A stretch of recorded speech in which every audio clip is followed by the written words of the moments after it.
Good morning to all of you. I am D.K. Bharti, the Director of Science Career, situated near University Main Gate, Bhagalpur. Last class में हम unit third magnetic effect of current and magnetism अर्थात विद्युत धारा का चुंबकीय प्रभाव और चुंबकत्व की शुरुआत कर चुके हैं। आशा करते हैं कि आप लास्ट क्लास किए होंगे और समझे होंगे। यदि आप में से कोई लास्ट क्लास नहीं कर पाए हैं या समझ में नहीं आ पाया है तो उनके लिए हम लास्ट क्लास का रिव्यू दिया करते हैं, जिससे कि आगे के लेक्चर को समझने में आपको कोई कठिनाई नहीं हो। तो चलिए हम लोग रिव्यू ऑफ लास्ट क्लास देखते हैं।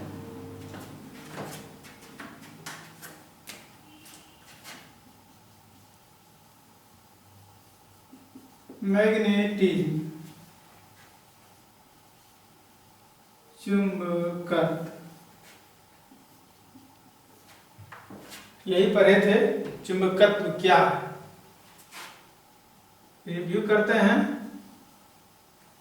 Magnetism the property of attraction or repulsion of a magnet or a moving electric charge। स्पष्ट है कि मैग्नेटिज्म क्या है। तो मैग्नेट या मूविंग इलेक्ट्रिक चार्ज का आकर्षण या विकर्षण का गुण। इस तरह से हिंदी में भी कह सकते हैं कि चुंबकीय गतिशील विद्युत आवेश के आकर्षण या विकर्षण के गुण को मैग्नेटिज्म कहा जाता है। तो यदि आपसे कोई पूछ दे कि मैग्नेटिज्म क्या है तो आपका जवाब होगा आकर्षण या विकर्षण का गुण। किसका? मैग्नेट या गतिशील विद्युत आवेश का। नेक्स्ट हम लोग देखते हैं मैग्नेट चुंबक। ये क्या है? ये बॉडी और ये सबस्टेंस which attracts ये मैग्नेटिक मटेरियल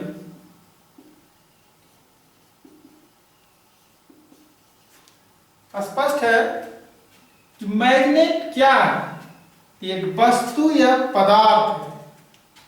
कौन सी वस्तु या पदार्थ? जो मैग्नेटिक मटेरियल को अर्थात चुंबकीय पदार्थ को अपनी ओर आकर्षित कर लेता है। कि यदि कोई पूछेगा आपसे कि what is magnet, you have to answer in a single word.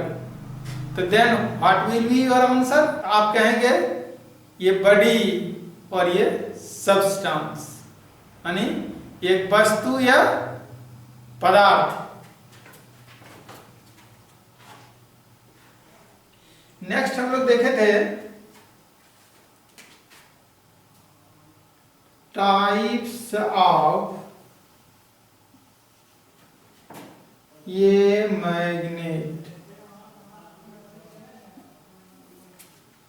और इसका दो आधार पर कैटेगराइज किए थे। एक ऑन द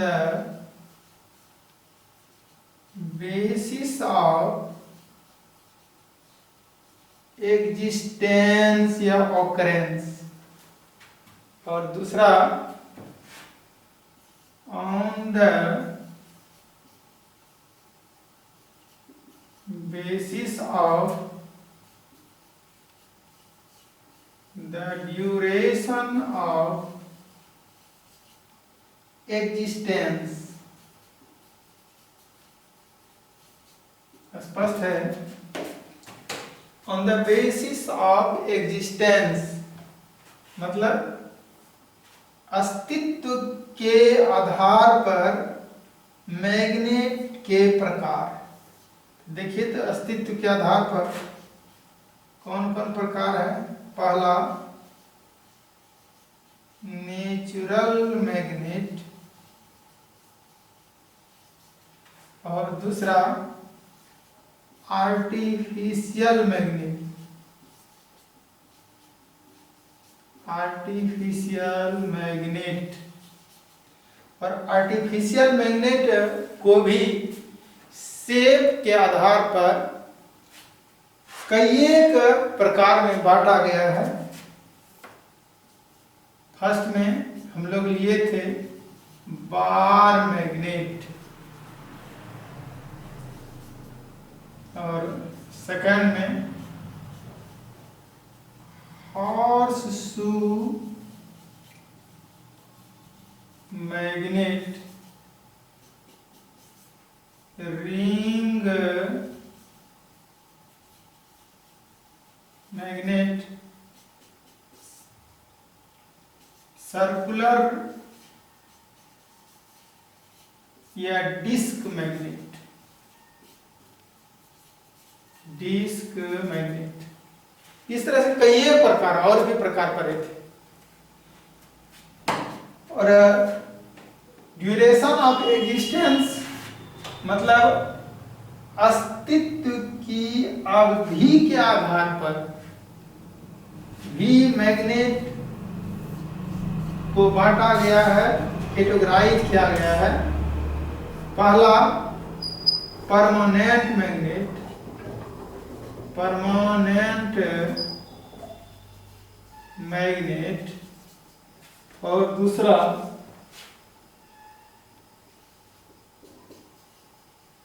टेम्पररी मैग्नेट। इस तरह से हम लोग मैग्नेटिज्म क्या है और मैग्नेट क्या है, मैग्नेट का प्रकार कौन कौन होता है, ये लास्ट क्लास में पढ़े थे। आज हम लोग मैग्नेट से संबंधित कुछ पद सीखेंगे, some terms related to a magnet.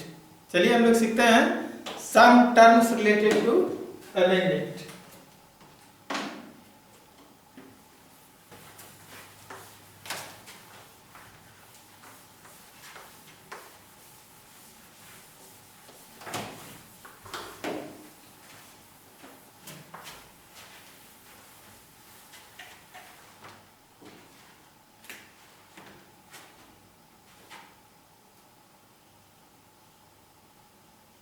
Some terms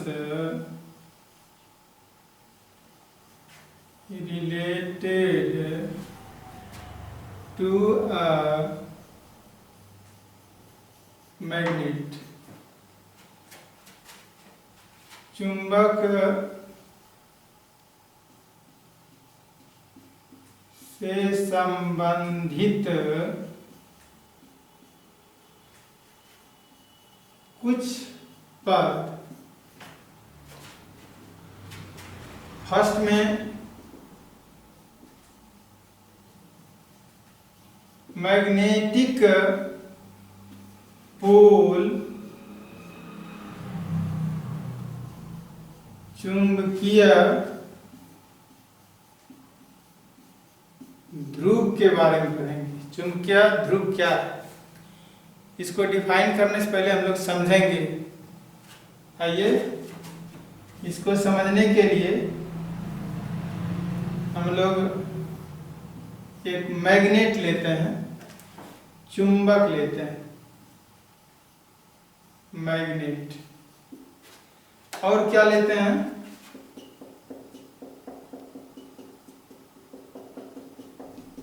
ये आयरन फाइलिंग्स है, जिसे आप समझने के लिए कह सकते हैं आयरन पार्टिकल्स। लोहे का कण है और इस लोहे के कण के पास जब मैग्नेट को ले जाते हैं और उसको पुनः अलग कर लेते हैं, तो फिर हम देखते हैं कि मैग्नेट के दो बिंदुओं पर, दो रीजन्स पर आयरन फाइल्स बहुत अधिक जमा हो जाता है। देखिए, इस तरह से आप पाएंगे कि दो रीजन ऐसा होगा जहां पर आयरन फाइल्स की संख्या बहुत अधिक होगी। तो इसी दोनों रीजन्स को या पॉइंट्स को हम लोग मैग्नेटिक पोल कहते हैं। ये दोनों पॉइंट्स आपका मैग्नेटिक पोल्स है। तो पॉइंट भी कह सकते हैं इसको और रीजन भी कह सकते हैं। वास्तव में रीजन होता है, क्षेत्र होता है, क्षेत्र होता है, एक ही पॉइंट नहीं होता, अगल बगल भी ये लोहे का कण चिपका रहता है, लेकिन पॉइंट के रूप में भी इसको परिभाषित किया जाता है, पॉइंट के रूप में भी पोल्स को लिया जाता है। आइए हम लोग डिफाइन करते हैं कि what is magnetic pole. The regions और points on a magnet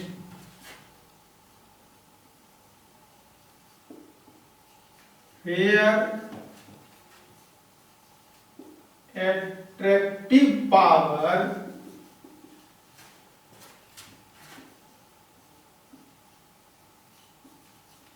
is maximum are called magnetic poles. Hindi स्पष्ट है कि मैग्नेट पर स्थित क्षेत्र या बिंदुएं जहां पर एट्रैक्टिव पावर मैक्सिमम हो, आकर्षण शक्ति अधिकतम हो, क्या कहलाता है, मैग्नेटिक पोल्स कहलाते हैं। लिखिए, चुंबक पर स्थित दो क्षेत्र या बिंदुएं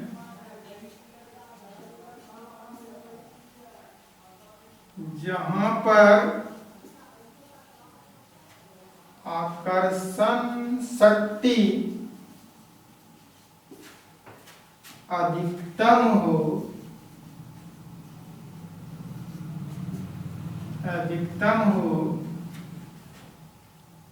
क्या कहलाता है, चुंबकीय ध्रुव। चुंबकीय ध्रुव कहलाते हैं। तो ये मैग्नेटिक पोल क्या है, इसको देखें, इसको हम लोग डिफाइन किए।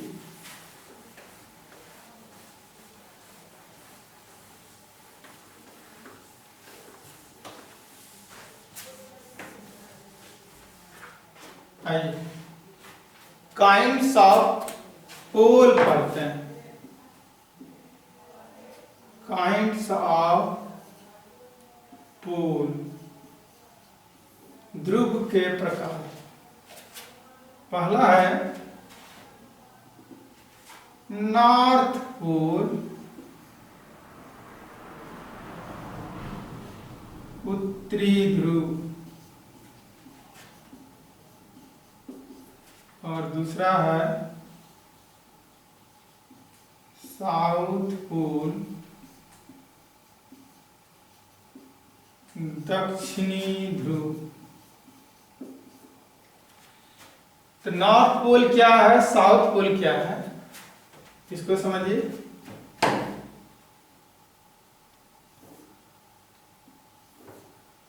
ये नॉर्थ डायरेक्शन लेते हैं, साउथ डायरेक्शन, यहाँ ईस्ट, इधर वेस्ट लेते हैं डायरेक्शन। और एक बार मैग्नेट लेते हैं, छड़ चुंबक लेते हैं, जिसको स्वतंत्र रूप से लटका देते हैं। देखिए तो ये स्वतंत्र रूप से लटकाने के बाद जो पोल उत्तर की दिशा में रहता है उसे उत्तरी ध्रुव कहते हैं, नॉर्थ पोल कहते हैं। और जो पोल दक्षिण दिशा में रहता है उसे साउथ पोल, दक्षिणी ध्रुव कहा जाता है।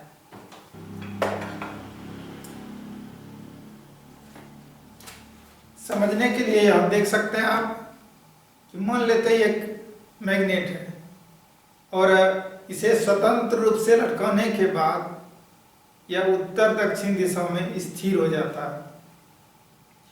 स्थिर होने के बाद जो पोल उत्तर की दिशा में रहेगा उसको उत्तरी ध्रुव कहेंगे, और जो पोल दक्षिण की दिशा में रहेगा उसे दक्षिणी ध्रुव कहेंगे। तो हम लोग डिफाइन करते हैं कि नॉर्थ पोल क्या है, साउथ पोल क्या है। When a bar magnet is suspended freely,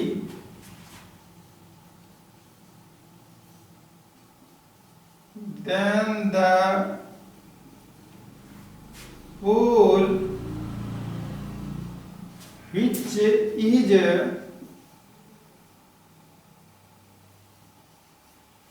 towards the north direction is called North Pole.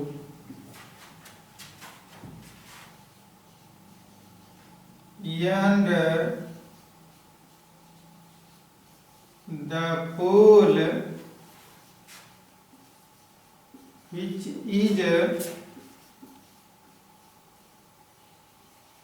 towards the south direction is called South Pole.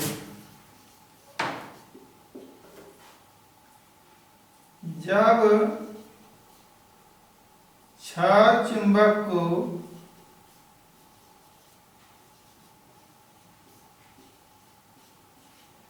स्वतंत्र रूप से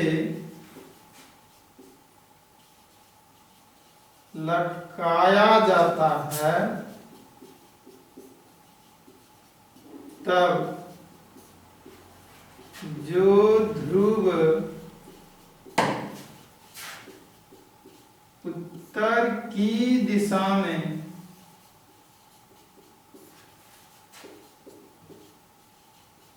रहता है उसे उत्तरी ध्रुव और जो ध्रुव दक्षिण की दिशा में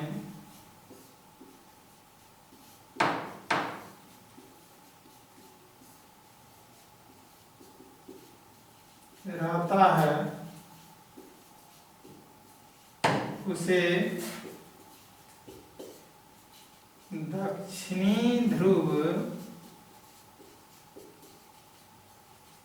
कहा जाता है। अब नॉर्थ पोल को किससे सूचित करते हैं और साउथ पोल को किससे सूचित करते हैं, इसको हम लोग देखेंगे। The north pole is denoted by capital N and the south pole is denoted by capital S। Hindi स्पष्ट है कि उत्तरी ध्रुव को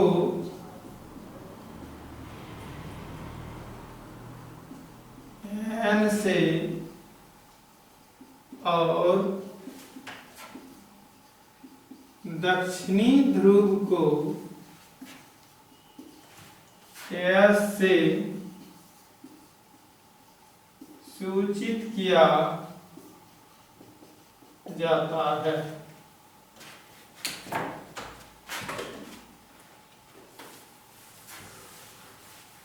हम लोग फिगर में भी देखे थे, स्वतंत्र रूप से ऐसे लटकाए थे और ये जो उत्तर की ओर, ये नॉर्थ है, ये साउथ है, ये ईस्ट है, ये वेस्ट। तो नॉर्थ की ओर जो पोल था उसको नॉर्थ पोल, जो साउथ की ओर पोल था उसे साउथ पोल कहते हैं।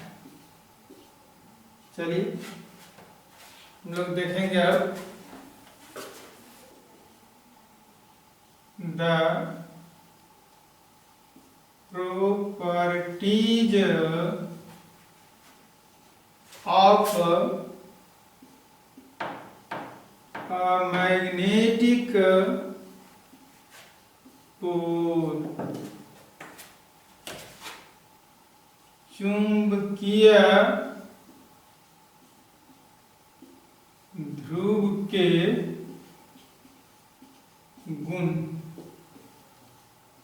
Monopole does not exists। Hindi स्पष्ट है, एकल ध्रुव का अस्तित्व नहीं है। दूसरा प्रॉपर्टी है मैग्नेटिक पोल्स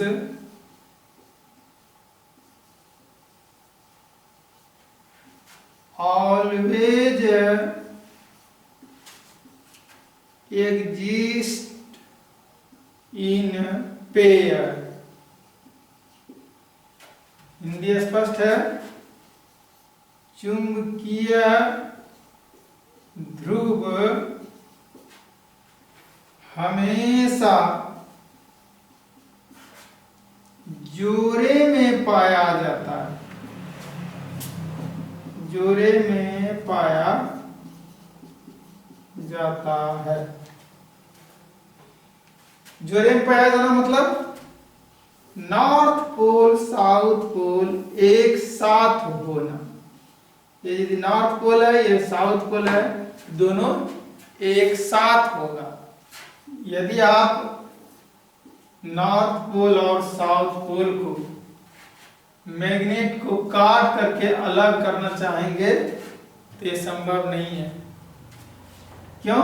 क्योंकि जैसे ही आप कटिंग करेंगे, काटेंगे, वैसे ही इस टुकड़े में भी नॉर्थ पोल साउथ पोल उत्पन्न हो जाएगा और इस टुकड़े में भी नॉर्थ पोल और साउथ पोल उत्पन्न हो जाएगा। यह तीसरा प्रॉपर्टी है कि यदि आप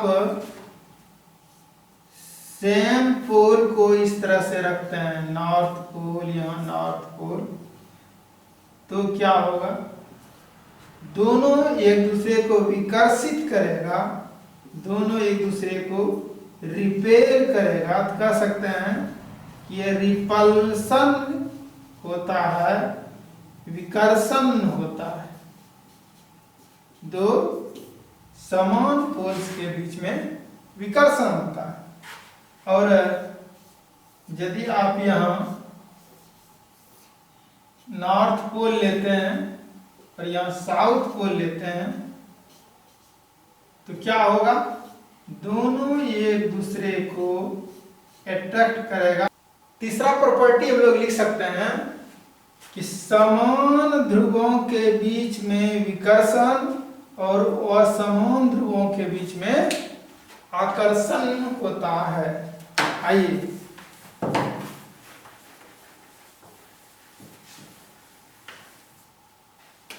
तीसरा प्रॉपर्टी लिखते हैं। टू सिमिलर और like poles repel each other and dissimilar or unlike poles repel each other। Hindi में लिखिए, दो समान ध्रुव एक दूसरे को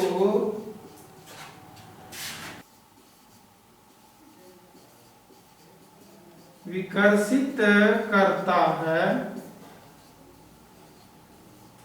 और दो और समान ध्रुव एक दूसरे को आकर्षित करता है।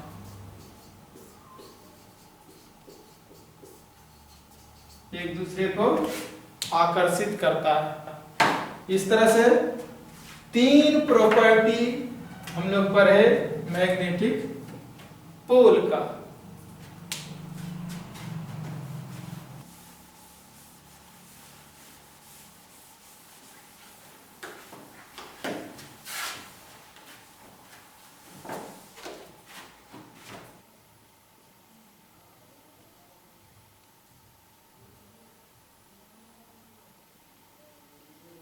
पोल स्ट्रेंथ,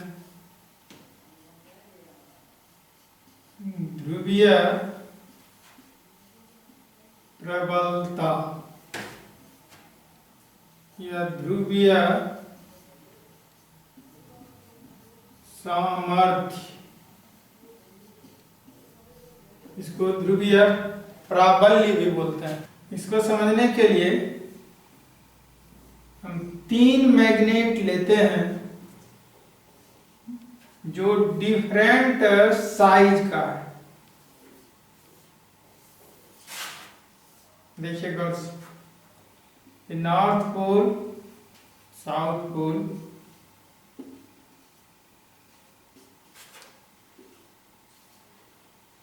अब इसको क्या करते हैं, बारी बारी से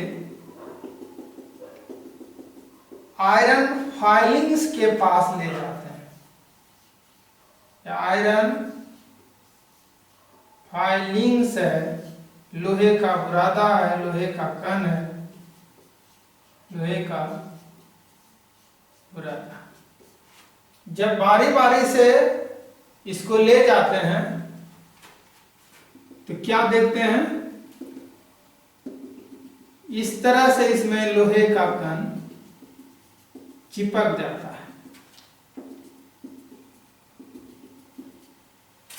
गौर से देखेंगे तो लोहे का कण आपका सब में समान रूप से चिपका हुआ नहीं है। ये ऊपर वाला मैग्नेट को यदि हम ये माने, इसको बी माने, इसको सी माने, तो फिर ये मैग्नेट में देखते हैं लोहे का कण, लोहे का फाइलिंग्स बहुत कम चिपका हुआ है, सबसे कम चिपका हुआ है, और इससे अधिक बी में और सबसे अधिक सी में चिपका हुआ है। आखिर इसका वजह क्या है, इसका कारण क्या है? ध्यान दीजिएगा कि इसमें आयरन फाइलिंग्स को अट्रैक्ट करने की क्षमता सबसे कम है और इसमें सबसे अधिक है।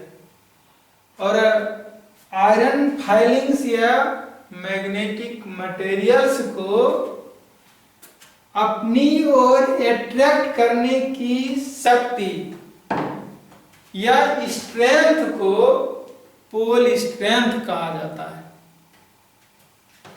आइए हम लोग डिफाइन कर सकते हैं इसको अब कि द एट्रैक्टिव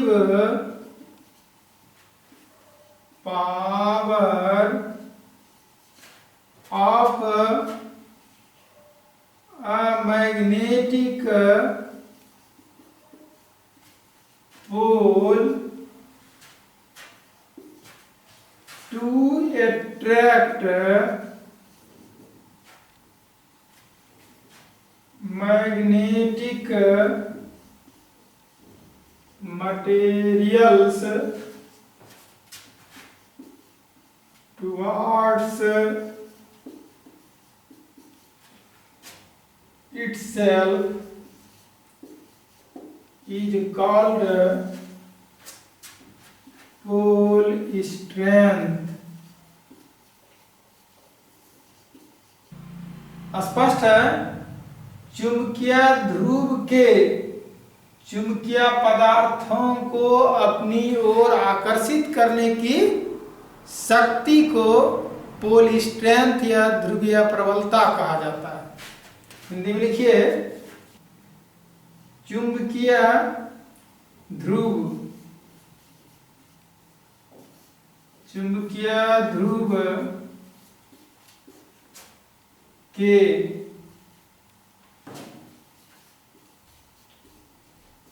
चुंबकीय पदार्थों को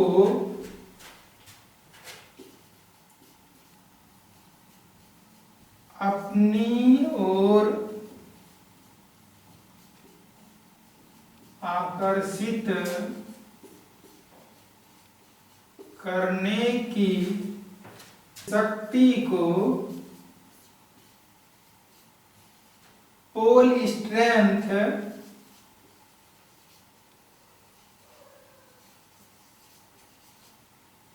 ध्रुवीय प्रबलता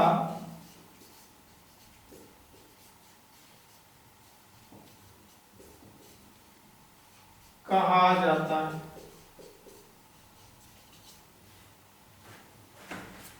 लोग पोल स्ट्रेंथ क्या है सीखे। एट्रैक्टिव पावर है, आकर्षित करने की शक्ति। हम लोग अदर डिफिनेशन पढ़ेंगे पोल स्ट्रेंथ का, और करके लिख सकते हैं आप, the force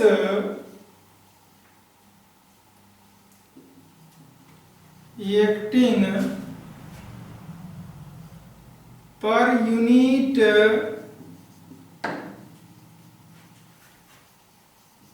magnetic field is called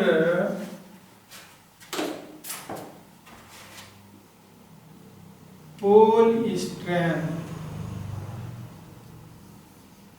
Hindi में लिखिए,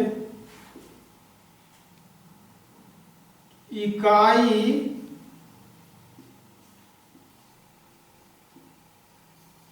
विद्युत क्षेत्र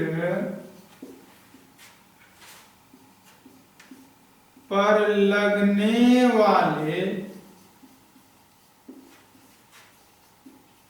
बल को ध्रुवीय प्रबलता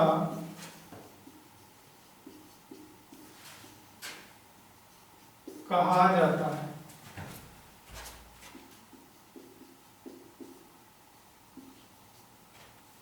नेक्स्ट लिखेंगे,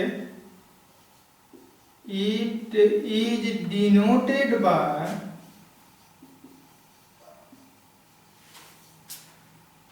small m and given by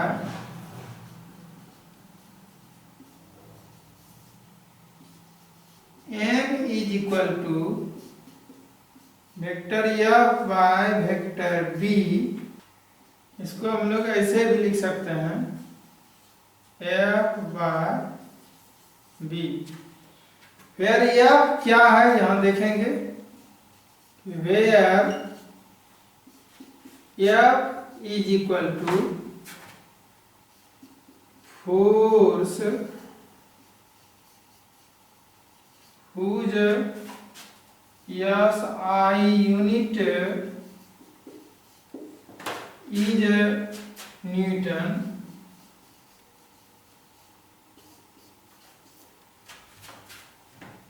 and CGS unit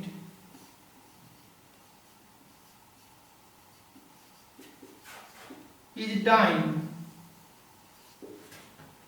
यानी फोर्स, यह क्या है, फोर्स बल है जिसका SI यूनिट न्यूटन और CGS यूनिट डाइन होता है, आप जानते हैं। और B क्या है, B आपके लिए नया चीज होगा, ये मैग्नेटिक फील्ड है जिसको चुंबकीय क्षेत्र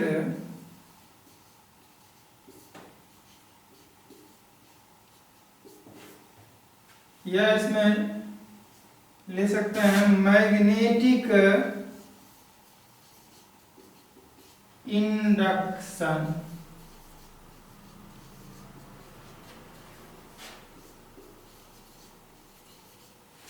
चुंबकीय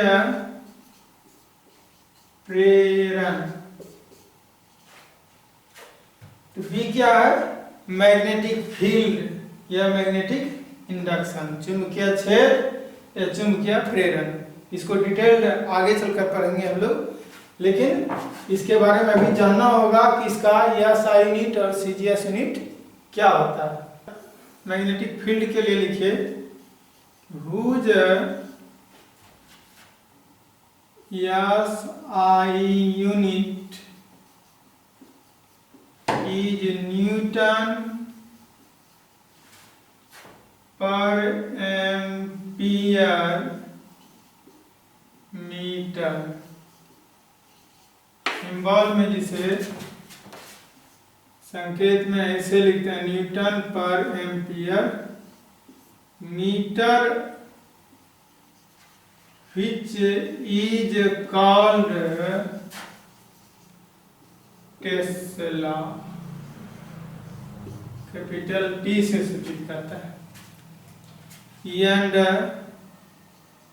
CGS unit is dyne per ampere centimetre. Ampere per centimetre, जिसको ऐसे आप लिख सकते हैं, एम्पियर सेंटीमीटर। एंड डाइन पर स्टेट एम्पियर सेंटीमीटर। इसको संकेत में आप डाइन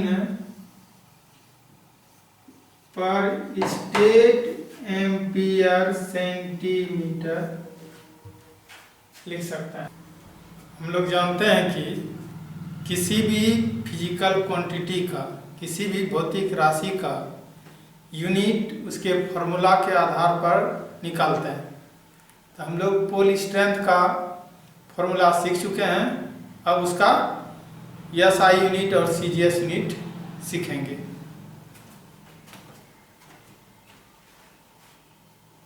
लिखिए, यूनिट ऑफ पोल स्ट्रेंथ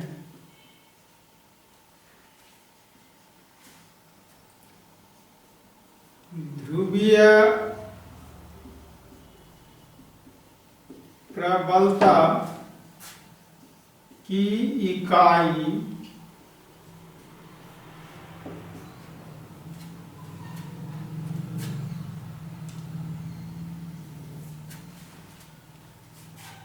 इस साइड में हम लोग SI यूनिट लिखेंगे और इधर CGS यूनिट।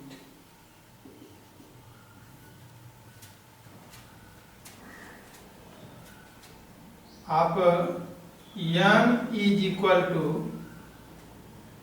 F/B अभी सीखे थे, और फोर्स का यूनिट क्या बताए थे? फोर्स का यूनिट हम लोग न्यूटन सीखे थे, SI यूनिट, और CGS यूनिट क्या सीखे थे? डाइन। तो हम लोग डाइन सीखे थे। और B मैग्नेटिक फील्ड है, मैग्नेटिक इंडक्शन है। इसका SI यूनिट हम लोग देखे थे न्यूटन पर एम्पियर मीटर, और CGS यूनिट डाइन पर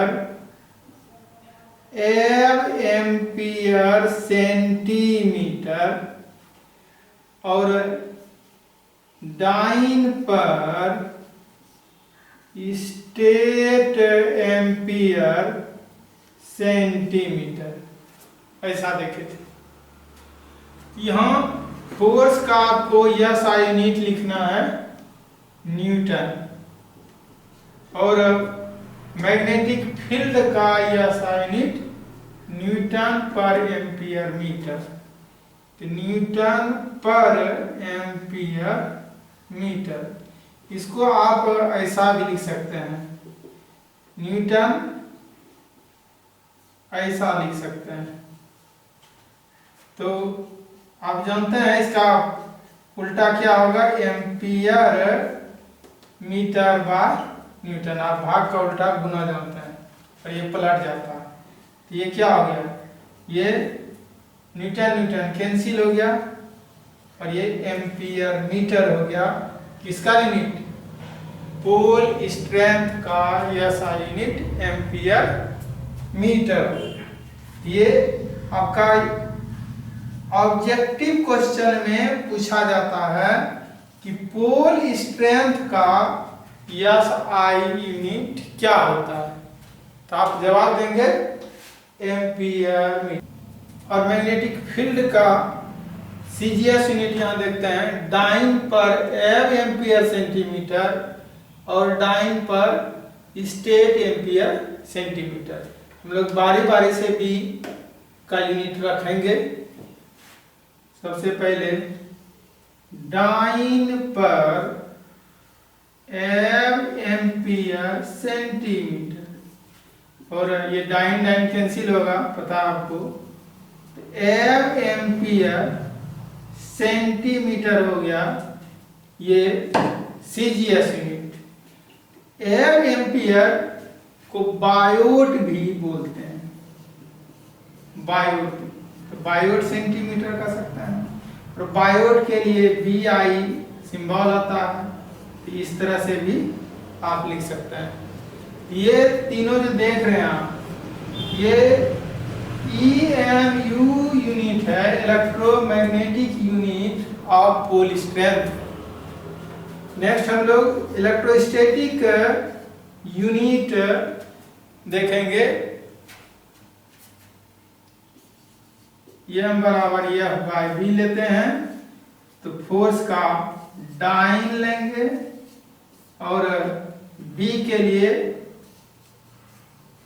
डाइन पर स्टेट एम्पियर सेंटीमीटर लेंगे। देखते हैं साइड में, ये डाइन डाइन आपका कैंसिल होगा, बचेगा क्या? बचेगा स्टेट एम्पियर सेंटीमीटर। इसको ESU ऑफ पोल स्ट्रेंथ कहा जाता है, अर्थात इलेक्ट्रोस्टैटिक यूनिट हो गया। कौन सा?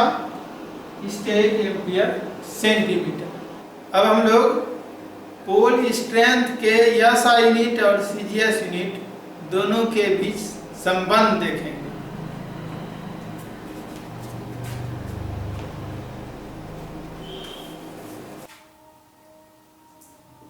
अब हम लोग रिलेशन सीखेंगे। Relation between SI unit and CGS unit of pole strength। ध्रुवीय प्रबलता के SI यूनिट और CGS यूनिट के बीच संबंध। ध्रुवीय प्रबलता के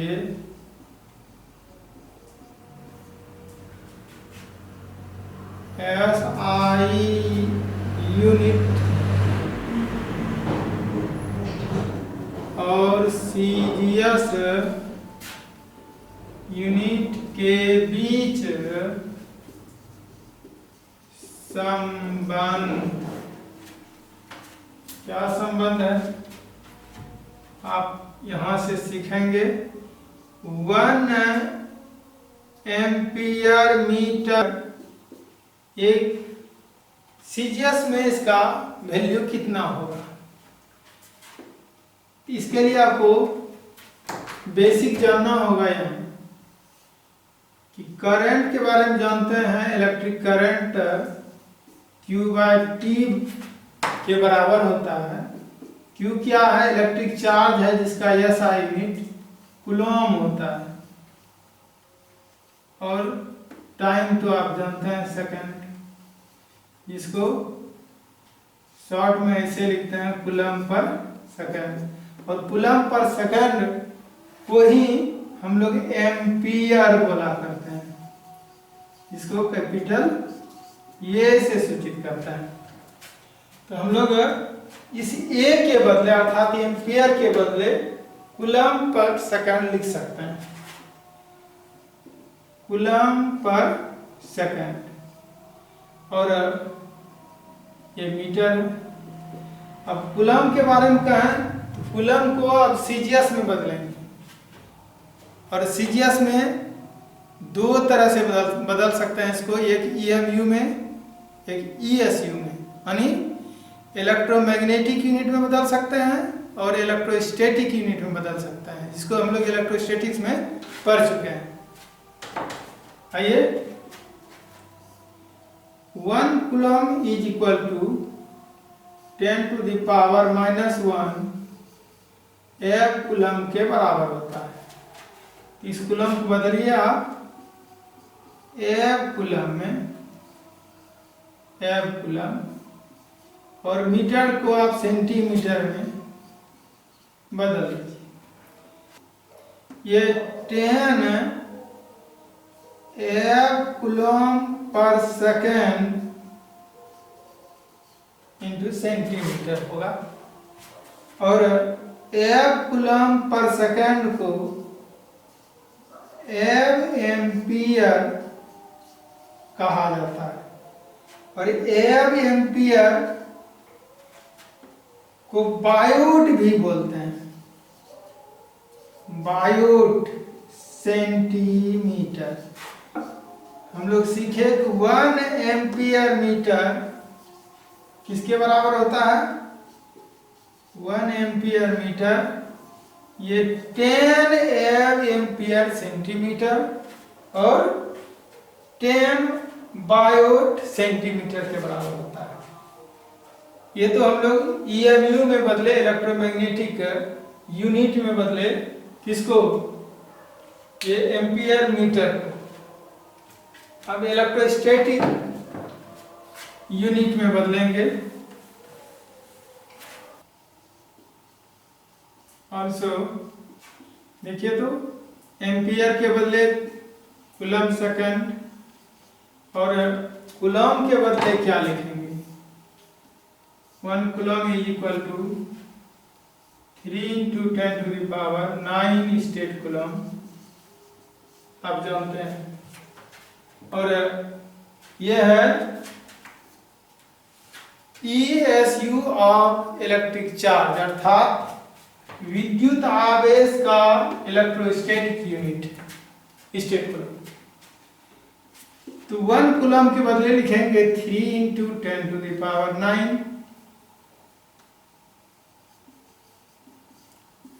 स्टेट कूलम, और यहाँ मीटर के बदले लिखेंगे 100 सेंटीमीटर।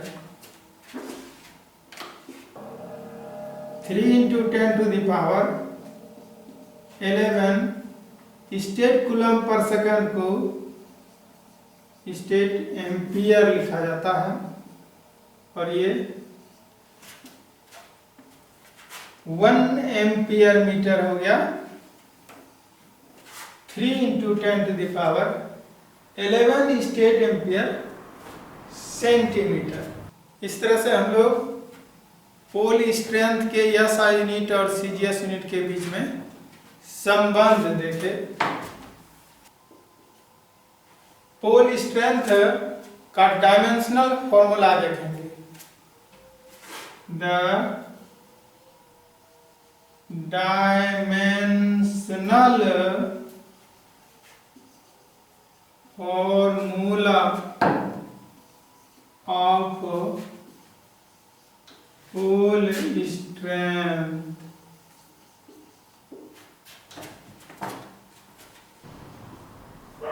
ध्रुवीय प्रबलता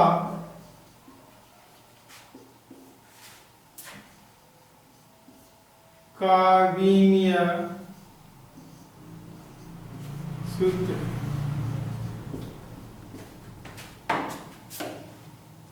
देखिए तो आप यूनिट अभी सीखे थे एम्पियर मीटर, इसी के आधार पर हम लोग अभी डायमेंशनल फॉर्मूला लिखेंगे।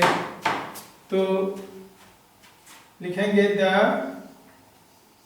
Dimensional formula of pole strength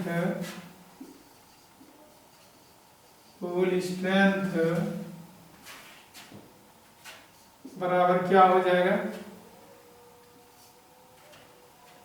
ampere के लिए ये या I लेते हैं डायमेंशनल फॉर्मूला में, और M क्या है? मीटर लेंथ के लिए L लेते हैं, तो हम लिख सकते हैं LA। इसी को हम लोग M0 L T0 ये भी लिख सकते हैं, और ये के बदले I भी लिखा जाता है, और इसको M0L T0I भी लिख सकते हैं। ये डायमेंशनल फॉर्मूला हो गया पोल स्ट्रेंथ का। नेक्स्ट लिखेंगे कि the pole strength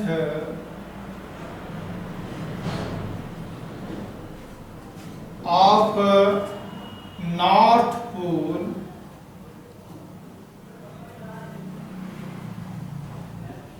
is considered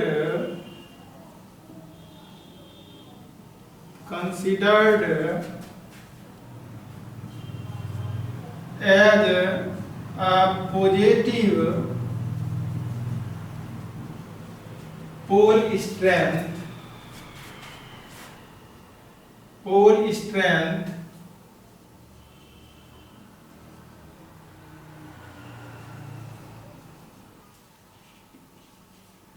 which is denoted by M plus M भी लिख सकते हैं आप, and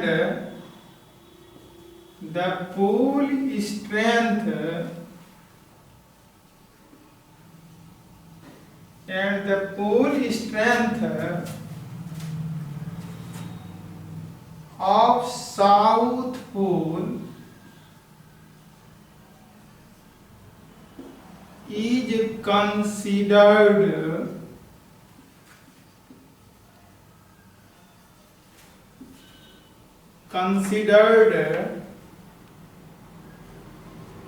as a negative pole strength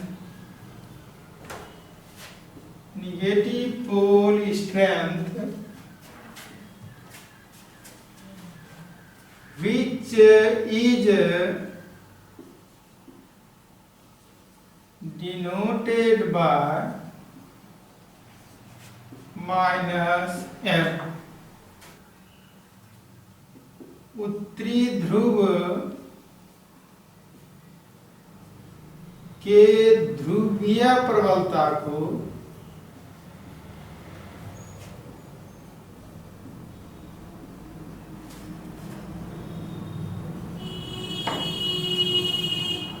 धनात्मक ध्रुवीय प्रबलता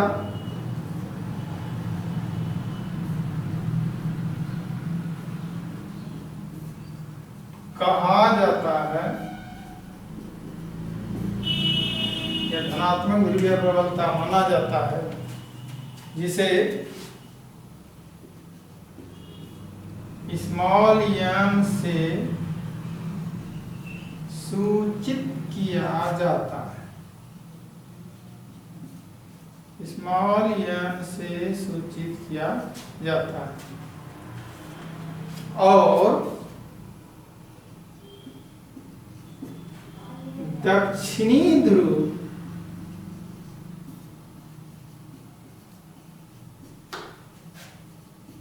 के ध्रुवीय प्रबलता को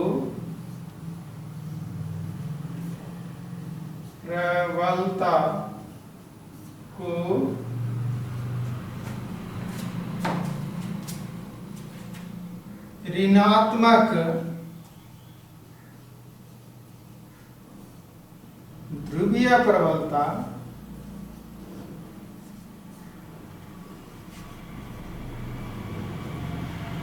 कहा जाता है, जिसे -M से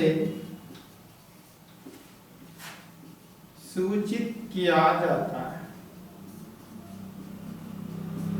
इसे -M से सूचित किया जाता है। लिखिए,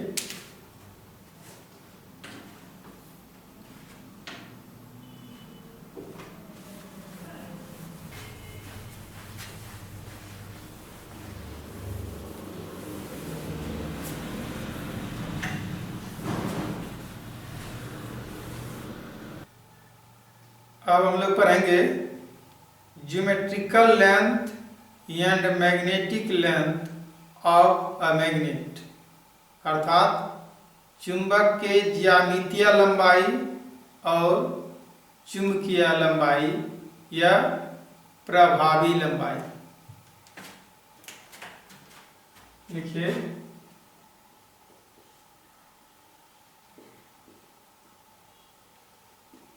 ज्योमेट्रिकल लेंथ ज्यामितीय लंबाई।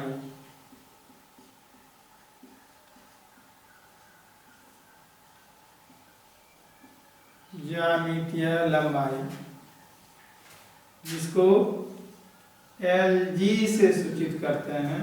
G for geometrical, L for length. ये क्या है?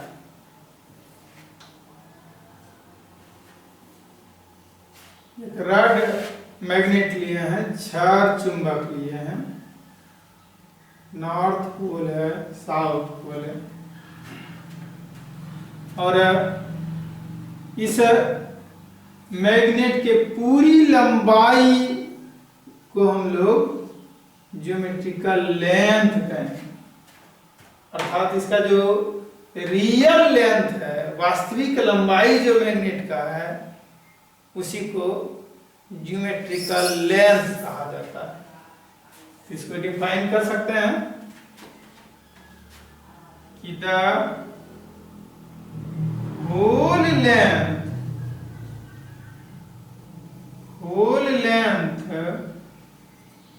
of a magnet is called geometrical length. Is called geometrical length. इसको दूसरे तरह से भी डिफाइन कर सकते हैं। The real length of a magnet is called geometrical length. Whole की जगह रियल भी दे सकता है। तो ये हिंदी में लिखते हैं कि चुंबक के पूरी लंबाई को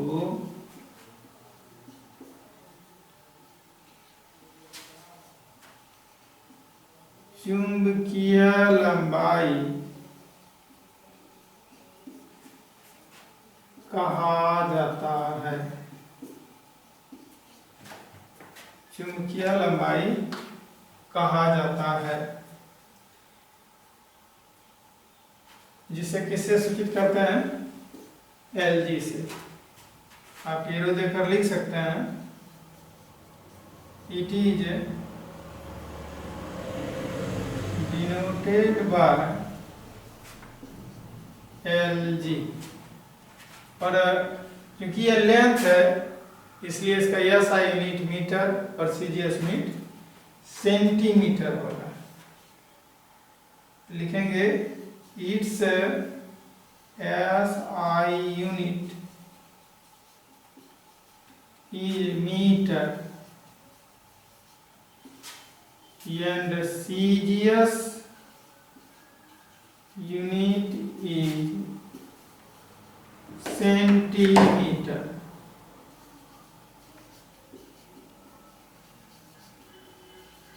हिंदी अपने से लिखिए, इसका SI मात्रक, इसका SI मात्रक मीटर और CGS मात्रक सेंटीमीटर होता है।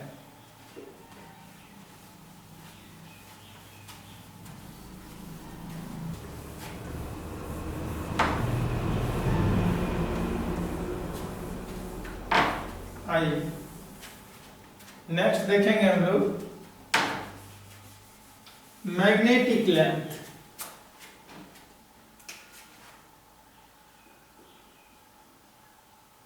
मैग्नेटिक लेंथ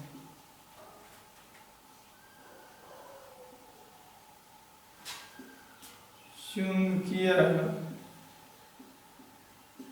लंबाई, इसको कहते हैं इफेक्टिव लेंथ, प्रभावी लंबाई, प्रभावी लंबाई, जिसको LM से सूचित करते हैं। क्या है ये? मैग्नेट के नॉर्थ पोल और साउथ पोल के बीच की दूरी को चुंबकीय लंबाई मैग्नेटिक लेंथ कहा जाता है। ये मैग्नेटिक लेंथ है जिसको Lm से सूचित करते हैं, m for magnetic, L for length. तो आप इसको डिफाइन कर सकते हैं कि किसी चुंबक के नॉर्थ पोल और साउथ पोल के बीच की दूरी को मैग्नेटिक लेंथ कहा जाता है। इसको दूसरे शब्द में किसी मैग्नेट के दोनों ध्रुवों के बीच की दूरी को चुंबकीय लंबाई या मैग्नेटिक लेंथ कहा जाता है। लिखिए,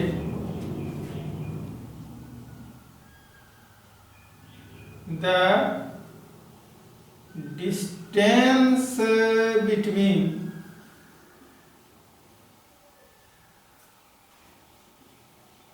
to poles of a magnet is called magnetic length। लिखिए, चुंबक के दोनों ध्रुवों के बीच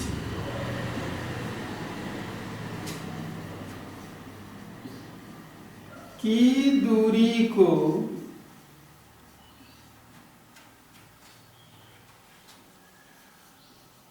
चुंबकीय लंबाई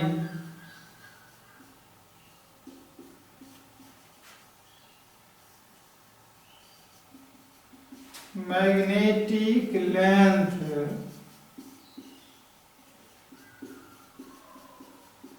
कहा जाता है।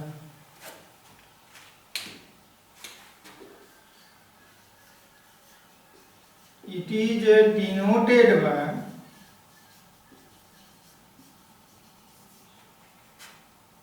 Lm।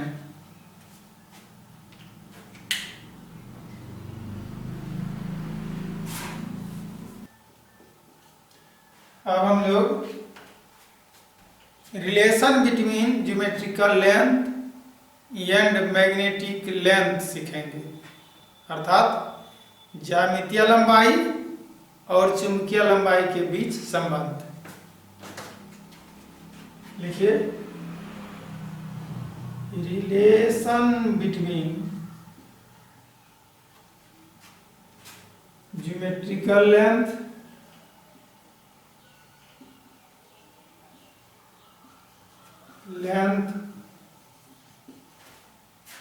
and magnetic length। ज्यामितीय लंबाई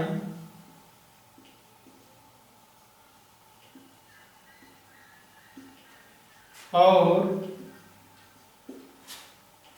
चुंबकीय लंबाई